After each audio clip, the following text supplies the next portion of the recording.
বিসমিল্লাহির রহমানির রহিম। আসসালামু আলাইকুম।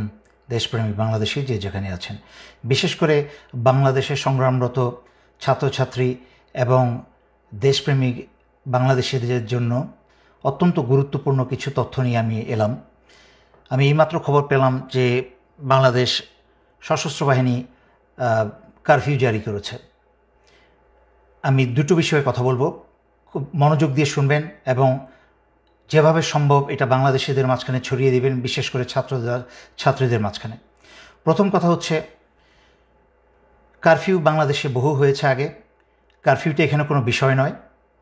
বাংলাদেশের স্বাধীনতা যুদ্ধ থেকে আরম্ভ করে পরবর্তীতে 90-এর এরশাদ পতনের সময়ও কিন্তু কারফিউ জারি হয়েছে।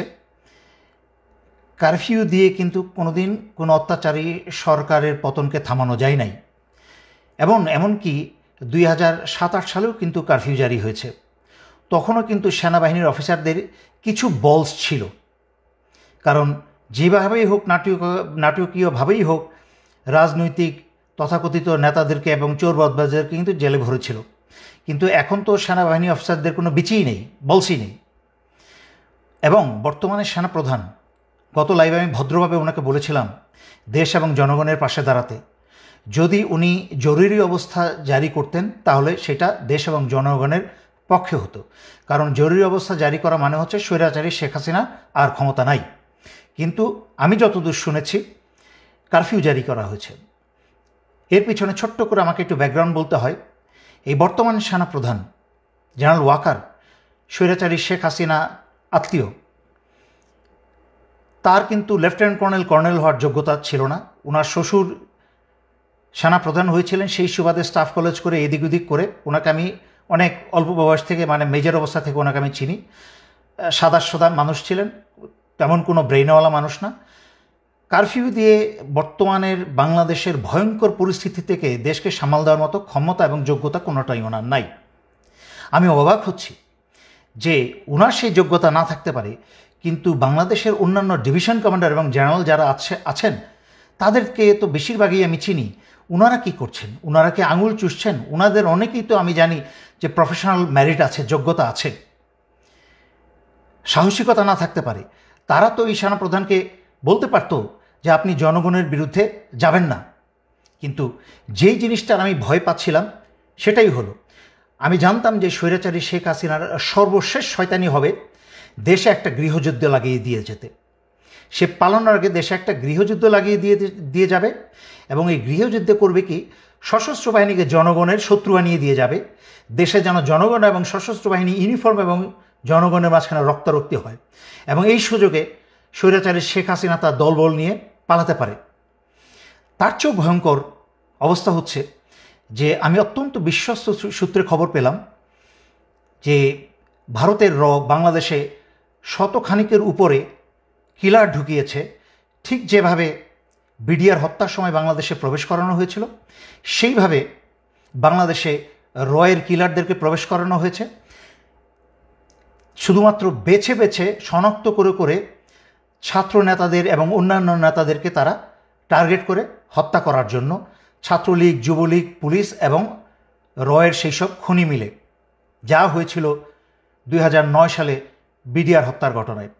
এবং আশ্চর্যজনক মিল পাবেন, 2009 সালে এই বর্তমান সেনাপ্রধান 46 ব্রিগেডে তখন তার পোস্টিং ছিল।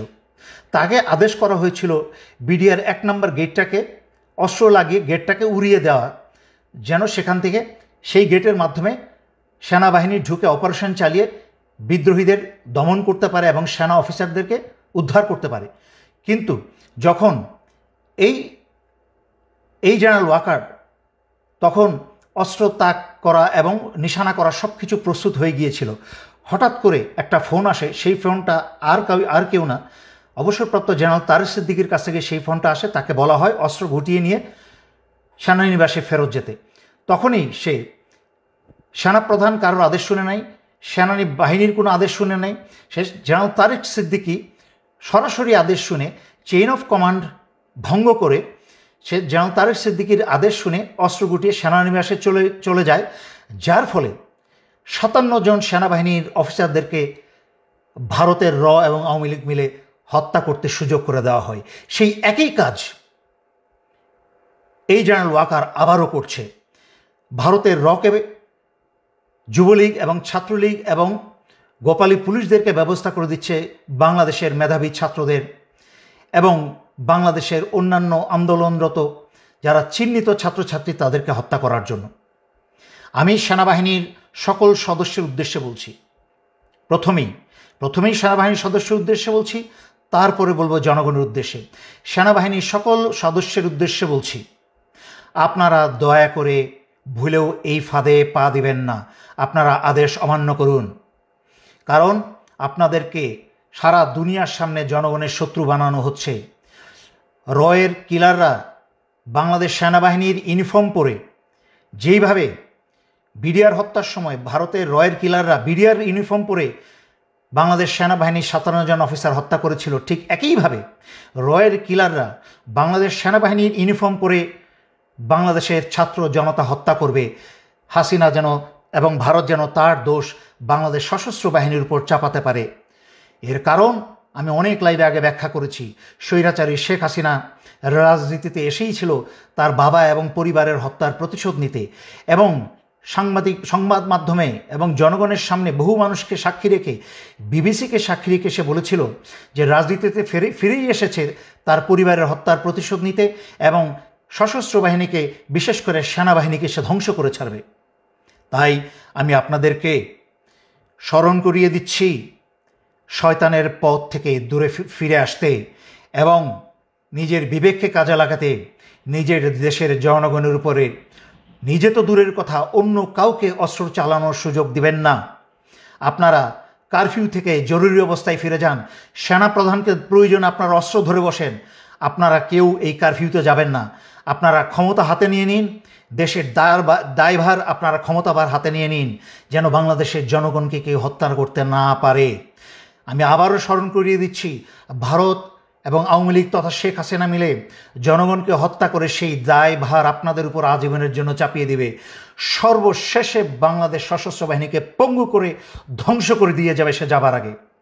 আর জনগণের উদ্দেশ্যে বলছি, আপনারা কারফিউ জারি করার পরে সংঘবদ্ধভাবে সবাই যার যার এলাকায় একটা শক্তিশালী অবস্থানে যাবেন। কোনো অপরিচিত মানুষকে আপনাদের মাঝখানে প্রবেশ করতে দিবেন না। যখনই কোনো অপরিচিত ব্যক্তি আপনাদের দিকে অগ্রসর হবে, যেহেতু কারফিউ জারি করা হয়েছে, আপনারা উন্মুক্ত রাস্তাঘাটে থাকার কথা না, কিন্তু কারোর আপনার ঘরে ঘরে অফিসে আদালতে যাওয়ার কথা না। যদি কেউ আপনাদের ঘরে অফিসে আদালতে অনুপ্রবেশ করার চেষ্টা করে, আপনাদের হাতে পাথর, ইট, অস্ত্র, আগুন, তেল যা আছে তাদেরকে ছুঁড়ে মারবেন, কিন্তু তাদের কাউকে আপনাদের কাছে আসতে দেবেন না। বাংলাদেশ একটা ভয়ঙ্কর সময় অতিবাহিত করছে। আমরা অতীতে এরকম ভয়ঙ্কর সময় অতিবাহিত করেছি। 1971 সালে যখন কোনো যোগাযোগ মাধ্যম ছিল না, যখন রেডিওতে কান পেতে খবর পেতে হতো, যখন একটা মানুষ থেকে আরেকটা মানুষের মাধ্যমে খবর যেত অনেক দিন পরে, সেই সময় যখন পাকিস্তানি হানাদাররা বাংলাদেশিদের হত্যা করে চলেছিল, তখনও কিন্তু সেই অবস্থা থেকে বীর বাংলাদেশিরা উত্তরণ করে বাংলাদেশকে স্বাধীন করেছে। এর পরবর্তীতে 1990-এ স্বৈরাচারী এরশাদের বিরুদ্ধে আন্দোলনকেও তখনও কিন্তু কারফিউ জারি করা হয়েছিল, কিন্তু স্বৈরাচারের পতন ঠেকিয়ে রাখা যায় নাই। কিন্তু তখন ভারত থেকে এরশাদ যত কারফিউ ছিল, কিন্তু ভারত থেকে কাউকে এনে বাংলাদেশিতে হত্যা করার জন্য আনে নাই। এই কুৎসিত পিচাচ শুধুমাত্র হাসিনার পক্ষেই সম্ভব। এই চরিত্রহীন কুৎসিত মহিলা, তাকে এবং তার আওয়ামী লীগকে যেখানে পাবেন আপনারা ধ্বংস করবেন, এবং তার পুলিশকে।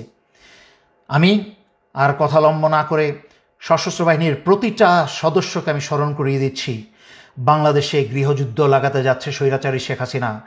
সমস্ত গণহত্যার সমস্ত দায়ভার আন্তর্জাতিক মিডিয়াতে, দেশে বিদেশে সব জায়গায় আপনাদের উপরে আসবে, যেহেতু ভারতীয়রাও বাংলাদেশের সশস্ত্র বাহিনীর ইউনিফর্ম পরে জনগণকে হত্যা করার চেষ্টা করবে। আপনারা এখনই সচেতন হয়ে যান, সরকারকে উৎখাত করুন, যুবলীগ, ছাত্রলীগ সব জেলে ভরুন, এবং বাংলাদেশ থেকে রকে গুলি মেরে মেরে রাইফেলের বাট দিয়ে আঘাত করতে করতে আপনারা দেশ থেকে বের করুন।